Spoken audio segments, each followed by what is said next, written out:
الحمد للہ رب العالمین والصلاة والسلام علی سید المرسلین وعلی آلہ وصحبہ اجمعین اما بعد فاعوذ باللہ من الشیطان الرجیم بسم اللہ الرحمن الرحیم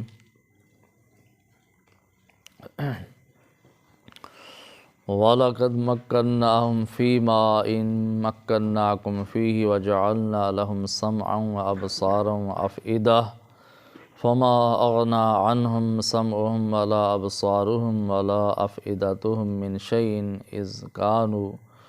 إِذْ كَانُوا يَجْحَدُونَ بِآيَاتِ اللَّهِ وَحَاقَ بِهِمْ مَا كَانُوا بِهِ يَسْتَهْزِئُونَ وَلَقَدْ أَهْلَكْنَا مَا حَوْلَكُمْ مِنَ الْقُرَىٰ وَصَرَّفْنَا الْآيَاتِ لَعَلَّهُمْ يَرْجِعُونَ فَلَوْلَا نَصَرَهُمُ الَّذِينَ اتَّخَذُوا مِن دُونِ اللَّهِ قُرْبَانًا آلِهَةً بَلْ ضَلُّوا عَنْهُمْ وَذَلِكَ إِفْكُهُمْ وَمَا كَانُوا يَفْتَرُونَ صدق اللَّهُ العظيم وصدق رسوله النبي الكريم ونحن على ذلك من الشاهدين والشاكرين والحمد للہ رب العالمین اللہم صلی علی محمد النبی الامی وعلی آلہ وصحبہ وبارک وسلم۔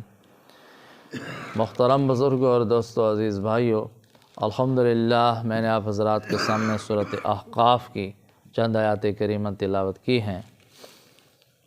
اللہ رب العالمین نے ان آیات کریمہ میں مجرم قوموں کا حال بیان فرمایا ہے اور عبرت کے طور پر، نصیحت کے طور پر اس کو پیش فرمایا ہے۔ اللہ تعالیٰ ارشاد فرماتے ہیں کہ اے اہل عرب، وَلَقَدْ مَكَّنَّاكُمْ فِي مَاءٍ مَكَّنَّاكُمْ فِيهِ وَجَعَلْنَا لَهُمْ سَمْعًا وَأَبْصَارًا وَأَفْئِدَةً۔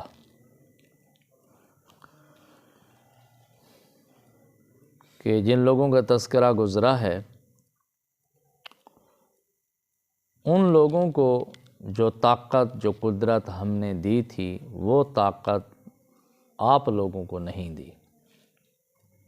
جن باتوں کی قدرت، جن باتوں کی طاقت پچھلی قوموں کو دی تھی، اس جیسی قدرت، اس جیسی طاقت آپ لوگوں کو نہیں دی۔ ہر لحاظ سے وہ لوگ تم سے ترقی یافتہ تھے، مادی لحاظ سے ترقی یافتہ تھے، ان میں طاقت زیادہ تھی، صلاحیت زیادہ تھی۔ اور وَجَعَلْنَا لَهُمْ سَمْعًا وَأَبْصَارًا وَأَفْئِدَةً، ہم نے ان کو کان بھی دیے تھے، آنکھیں بھی دی تھیں، دل بھی دیے تھے۔ یہ نہیں ہے کہ ان کے پاس کان نہیں تھے، آنکھیں نہیں تھی، دل نہیں تھے، یہ سب کچھ دیا تھا ان کو۔ مادی اسباب بھی دیے تھے اور روحانی اسباب بھی دیے تھے۔ ان کو سننے کے لیے کان دیے تھے، دیکھنے کے لیے آنکھیں دی تھی، اور افئدہ ان کو دیے تھے لطیفہ قلب۔ تو مفسرین حضرات فرماتے ہیں یہ جو لطیفہ قلب ہے، یہ دل کے اندر ایک نورانی لطیفہ ہے، عالم امر سے آیا ہے۔ اس میں اللہ تعالیٰ نے استعداد رکھی ہے اللہ تعالیٰ کی معرفت حاصل کرنے کی، روحانی ترقی کرنے کی استعداد ہے لطیفہ قلب میں۔ تو اللہ تعالیٰ فرماتے ہیں یہ افئدہ، لطیفہ قلب ہم نے ان لوگوں کو بھی عطا کیا تھا، ہدایت قبول کرنے کی، روحانی ترقی کرنے کی صلاحیت ان میں بھی رکھی تھی،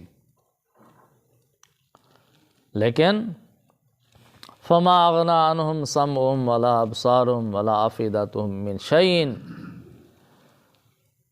نہ ان کے کان ان کے کام آئے، نہ ان کی آنکھیں ان کے کچھ کام آئیں، نہ ان کے دل ان کے کچھ کام آئے، نہ ان کا افئدہ، نہ ان کا لطیفہ قلب ان کے کچھ کام آیا۔ انہوں نے اللہ کی دی ہوئی استعداد کو، نعمتوں کو ضائع کر دیا۔ کیوں؟ اِذْ كَانُوا يَجْحَدُونَ بِآيَاتِ اللَّهِ، اس لیے کہ وہ اللہ کی آیات کا ضد کی وجہ سے انکار کرتے تھے۔ یہ نہیں کہ ان کو پتہ نہیں تھا، حقیقت معلوم تھی، اللہ کے پیغمبر ان کے سامنے موجود تھے، دلائل موجود تھے، آیات موجود تھیں، جاننے کے باوجود، سمجھنے کے باوجود انہوں نے انکار کیا، یہ کفر جہودی ہے۔ جو کفر جہودی کرتا ہے ضد کی وجہ سے، جاننے کے باوجود جو اللہ کے آیات کا انکار کرتا ہے، پھر اللہ اسے ہدایت نہیں دیتے، پھر اس کا کچھ کام نہیں آتا۔ تو اللہ کی دی استعداد کو انہوں نے ختم کر دیا۔ وَحَاقَ بِهِم مَّا كَانُوا بِهِ يَسْتَهْزِئُونَ، اور وہ جس چیز کا مذاق اڑایا کرتے تھے اسی چیز نے آ کر ان کو گھیر لیا، اللہ کے عذاب نے ان کو گھیرا۔ جس کا مذاق اڑاتے تھے، کب آئے گا، کیسے آئے گا، کیوں نہیں آتا، اسی عذاب نے ان کو گھیر لیا۔ وَلَقَدْ أَهْلَكْنَا مَا حَوْلَكُم مِّنَ الْقُرَىٰ، اللہ تعالیٰ ارشاد فرماتے ہیں کہ اہل عرب، اہل مکہ، ہم نے وہ بستیاں بھی ہلاک کر دیں، تباہ و برباد کر دیں جو تمہارے ارد گرد واقع تھیں۔ مکہ معظمہ کے آس پاس جو بستیاں واقع تھیں، جو آبادیاں تھیں، ان کو بھی ہم نے تباہ کر دیا تھا، برباد کر دیے تھے، اسی کفر، شرک، نافرمانی کی وجہ سے۔ وَصَرَّفْنَا الْآيَاتِ لَعَلَّهُمْ يَرْجِعُونَ، اور ہم نے ان کے سامنے طرح طرح کی آیات پیش کی، دلائل پیش کیے، تاکہ وہ گناہوں سے باز آ جائیں، کفر و شرک سے باز آ جائیں، لیکن وہ باز نہیں ہے۔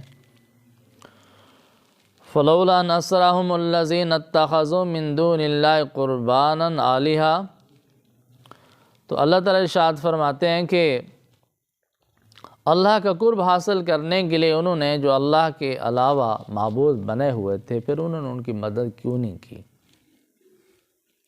جو اللہ کا قرب حاصل کرنے کے لیے اللہ کے غیروں کو معبود سمجھتے تھے، الہ سمجھتے تھے، مشکل کشا سمجھتے تھے، حاجت روا سمجھتے تھے، پھر انہوں نے ان کی مدد کیوں نہیں کی؟ ان کے کام کیوں نہیں آئے؟ بل ظنوا عنہم، بلکہ وہ تو ان سے گم ہو گئے۔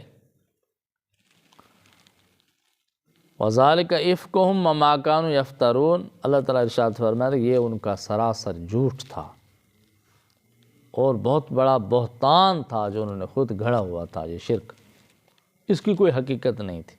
اللہ کے علاوہ نہ کوئی معبود تھے، نہ معبود ہیں، نہ کوئی اللہ کے علاوہ معبود ہو سکتا ہے۔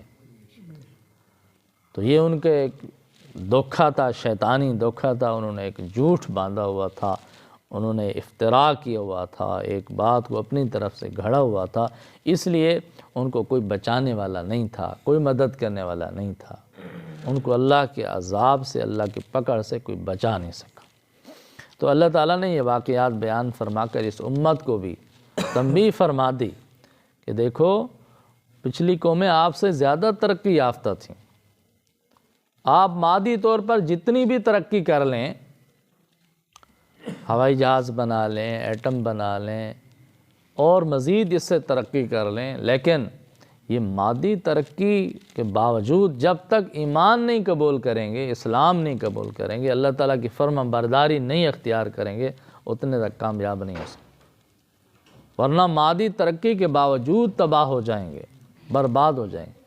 جب اللہ کا عذاب آتا ہے پھر مادی ترقی نہیں بچا سکتی۔ دیکھیں آج دنیا میں زلزلے آ رہے ہیں تو کتنے مضبوط بلڈنگیں ہیں، کتنے مضبوط قلعے ہیں، کتنے مضبوط روڈ ہیں، لیکن اللہ کے عذاب سے کوئی نہیں بچا سکتا۔ اللہ کے عذاب کے سامنے کوئی چیز ٹھہر نہیں سکتی۔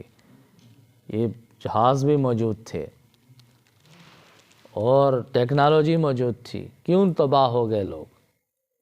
اللہ کے سامنے یہ مادی ترقی کچھ کام نہیں دے سکتی۔ اللہ کے عذاب سے بچانے کے لیے اللہ نے ہدایت عطا فرمائی، ایمان لے آؤ، اطاعت اختیار کرو، اللہ اور اس کے رسول صلی اللہ علیہ وسلم کی فرما برداری اختیار کرو، اس میں دنیا کی میں بھی نجات ہے، آخرت میں بھی نجات، دنیا میں بھی کامیابی، آخرت میں بھی کامیابی، دنیا میں بھی ترقی، آخرت میں بھی ترقی۔ تو دعا ہے کہ اللہ تعالیٰ ہم سب کو قرآن کریم کے ان ہدایات پر عمل کرنے کی توفیق عطا فرمائے۔ وآخر دعوانا الحمد للہ رب العالمین۔